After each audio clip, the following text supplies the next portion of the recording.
आपनको स्वागत करुच्ची मोर channel the Shikha stock show को।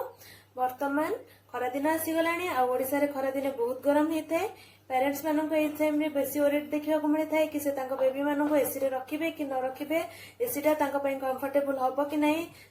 आमको एटा प्रायतः जनरली सब बेले सुनिबा को पाए थाए कि छोट छुआ को एसी फैन की कूलर रे रखिबा कथा नुह, तांको ठंडा हो जाए, सेटा भूल कथा। आमे जेमती खरा दिने बिना एसी फैन की कूलर न रही पारेनी, सेमती गोटे छोट छुआ को भी जदि खरा दिने गरम हुए ताले से भी अनकंफर्टेबल फील करे, इरिटेट फील हुए, ता देहरु झाड़ बाहरे और से झाड़ बाहरिबा फल ता स्किन रैश हुए। तो सेति पई ता गरम दूर करबा पई हमको एसी आ कूलर फैन से सब जिंस यूज करबा रे किछि प्रॉब्लम नाही, जदि आमे किछिटा जिंस ऊपर ध्यान रखिबा। जदि आपण एसी यूज करूचंदी ताले श्योर हुई 25 रु 27 डिग्री भीतर टेम्परेचर रखिबे।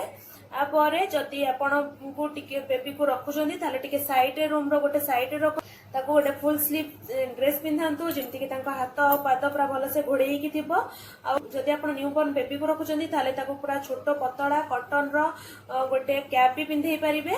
आ ताको जदि ए सब जिंस न करचंदी ताले ताको आपण पूरा कॉटन चादर रे बहुत भल से घोड़ेई कि स्वेटल करिकि गोटे साइड रे रखंतु।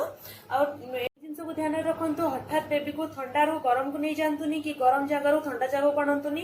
धीरे धीरे धीरे ता टेम्परेचर को एडजस्ट करिकि ताको बाहर को नियंतु और बाहर आनिले टिके एडजस्ट करिकि ताको रूम एसी रूम रे रखंतु। जदि आपणक बेबी को पड़े बाहर को लेकिन जाउचंती कार रे, ताले कार रो एसी आगु टिके ऑन रखंतु, तापर बेबी को लेकिन जांतु। ठीक सेमती ओलेला टाइम रे टिके आगु एसी को बंद कर दियंतु और विंडो को खोली दियंतु, जेमिति कि बाहर टेम्परेचर संगे बेबी एडजस्ट हो जिवो। तापर ताको बाहर को लेकिन जांतु। जदि आपणक बेबी को एसी आ कूलर रखुचंदी तारे क्लीनिंग ऊपर बहुत भल ध्यान रखंतु। एसी आ कूलर को रेगुलर टाइम रे सर्विसिंग करंतु। सर्विसिंग न करबा द्वारा छोट छोट धूली बेबी रो निश्वास माध्यम रे भीतर को जाय थाए, जोटा कि बेबी मानन को बहुत क्षति करि थाए। आपण जदि कूलर यूज करूचंदी ताले कूलर आपणकर कबाट झरका टिके खोला रखंतु, जेमति कि पवन भीतर को बाहर को जाय परिबो।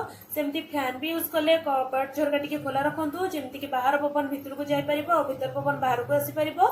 बेबी को एसी रे रखिबा द्वारा ता स्किन ड्राई होता है, तो सेति पई ताको मॉइस्चराइजर लगांतु, तेल लगांतु, जेमति कि ता स्किन हील हेकि रहइबो।